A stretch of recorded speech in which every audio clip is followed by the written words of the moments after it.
লোকসভা নির্বাচনের মুখে মাথাভাঙা ১ নং ব্লকের জোরপাটকি গ্রাম পঞ্চায়েতের বহিষ্কৃত ৩ পঞ্চায়েত সদস্যকে এদিন ফের দলে ফেরানোর কথা জানান কোচবিহার জেলা তৃণমূল কংগ্রেস সভাপতি অভিজিৎ দেব ভৌমিক। উল্লেখ্য, গত পঞ্চায়েত নির্বাচনের বোর্ড গঠনের সময় দলীয় শৃঙ্খলা ভঙ্গের অভিযোগে ৩ জন নির্বাচিত সদস্যকে দল থেকে বহিষ্কার করা হয়। বুধবার গোলকগঞ্জ বাজার চৌপতি এলাকায় জেলা সভাপতি অভিজিৎ দেব ভৌমিক ৩ পঞ্চায়েত সদস্যের হাতে দলীয় পতাকা তুলে দিয়ে দলে ফেরান। এই কর্মসূচিতে উপস্থিত ছিলেন প্রাক্তন বিধায়ক হিতেন বর্মন, পঞ্চায়েত সমিতির সভাপতি রাজিবুল হোসেন সাগর, দলের ব্লক সভাপতি মহেন্দ্র বর্মন সহ অন্যান্য নেতৃত্বরা। এখন আজকে আমাদের জেলা প্রেসিডেন্টের নেতৃত্বে আজকে আমাদের এখানে আসতে বলা হয়েছিল।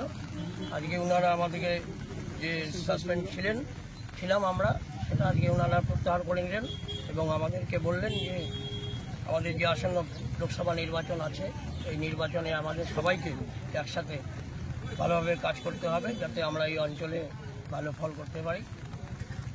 আমিও চেষ্টা করব, বা আমরা যে ৩ জন পঞ্চায়েত বহিষ্কার ছিলাম তারাও আমরা আপ্রাণ চেষ্টা করব যে আমরা যাতে দলের হয়ে দলের ভালো কাজ করতে পারি। কেন আপনাদের বহিষ্কার করা হয়েছিল? আমাদের বহিষ্কার করা হয়েছিল এটা সামনে কিছু আমাদের ভুল বোঝাবুঝি হয়েছিল, তার জন্যই জেলা প্রেসিডেন্ট সেই মুহূর্তে বাধ্য হয়েছিলেন।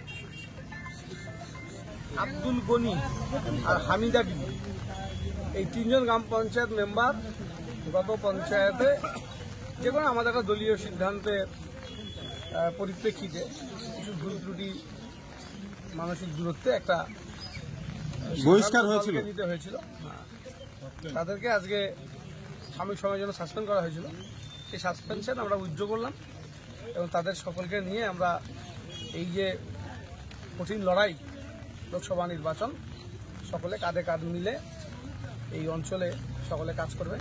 প্রত্যেকে নিজ নিজ বুথে যে ভোটে জিতে এসেছিলেন তার থেকে ভোট বাড়িয়ে আসবেন, এটাই আমাদের দলের তাদের প্রতি আশা।